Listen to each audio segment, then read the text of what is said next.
This is Matt Garcia, Craftsman Hardware Flooring out of San Angelo, Texas, coming to you from the Treehouse.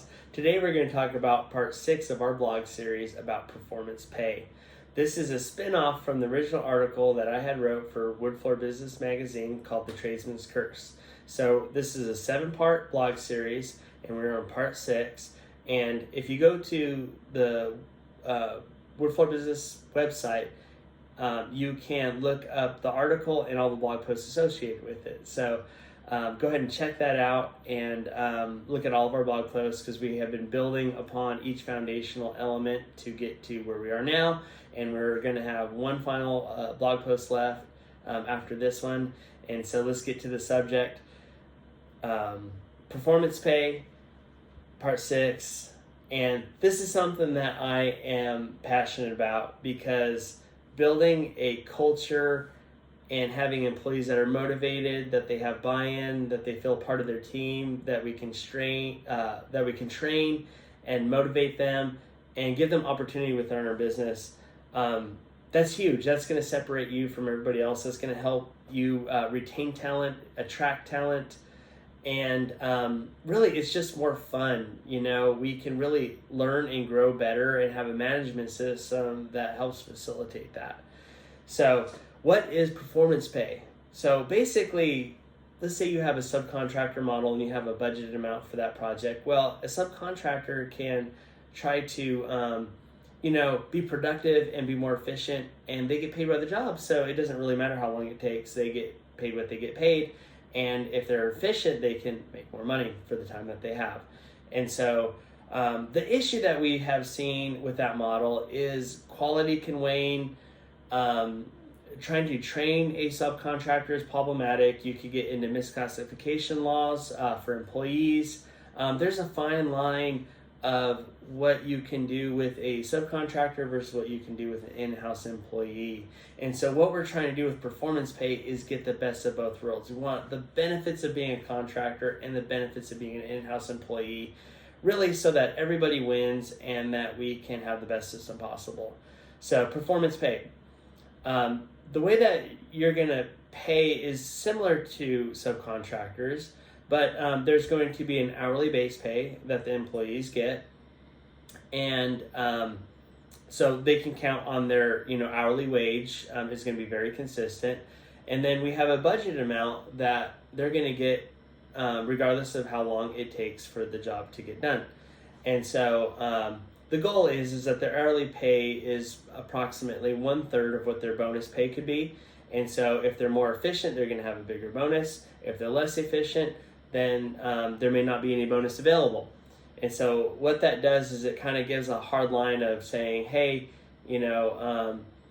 if you can't make, if your hourly wage is greater than what the budgeted amount for the project is, we have a problem.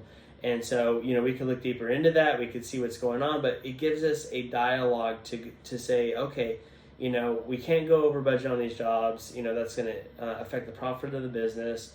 And, that's not good for anybody. And so what we have found in our company is that when you are motivated and it's about efficiency and productivity, and then we have quality standards as well. So, when we set those quality standards, that is what makes you eligible for your bonus. So it's not just about how quick you can get it done. You got to hit quality standards. You got to give, the customer has to have a great experience. And, that's part of our training and our SOPs. So this performance pay allows us to have regular trainings and development where we can look at the numbers, look at the projects, see what our productivity is, see what our efficiency is, see what our quality is, and what the feedback is from the client. And we can have a strategy moving forward. So we continually get better. One of the things that I love about performance pay is that my office staff takes care of all of the office side of things. So, my field technicians, they don't have to worry about insurance. They don't have to worry about workman's comp. They don't have to worry about getting projects. They don't have to worry about scheduling. They don't have to worry about so many things that take away from the actual craftsmanship of the job. So it makes their responsibility more so, how do I get this job done great? How do I do a good job? How do I give the client a great experience? So they're not worried about all these other things that subcontractors have to worry about. Um, the other thing that we do is we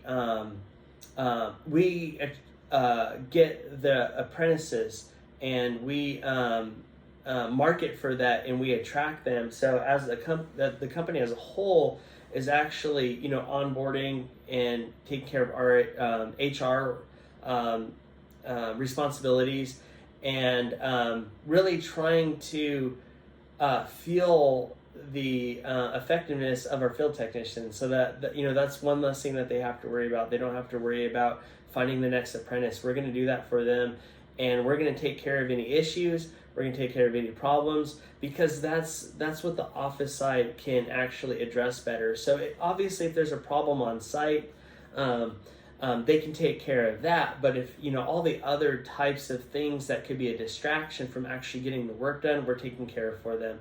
So that leverages them to be able to be as effective as possible. And honestly, dealing with stress and hassle, and on top of trying to do a great job in the field is really tough. So what we're trying to do is just give them the most straightforward path to doing their job as best as possible, and all of the other things that the office could handle better. That's what we try to do. We're trying not to give so many responsibilities to a few amount of people. And honestly, I believe that getting on the job site, getting the job done, and giving the best job possible, that's enough right there.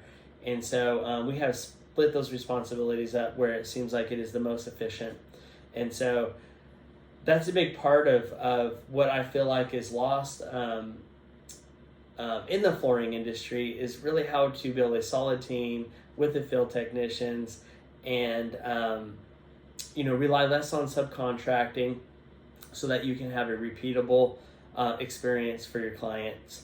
And so that's what we're gonna focus on in this series.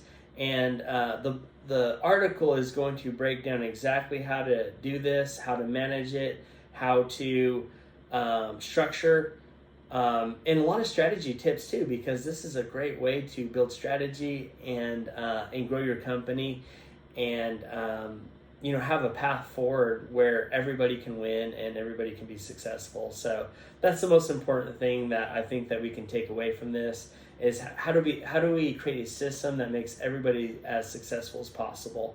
And so I'm going to leave that for you guys to chew on. Check out the article and blog posts, and we'll go from there. And if you need any help implementing this, feel free. My email's in the article on the blog post. And so reach out to me and tell me how you're doing.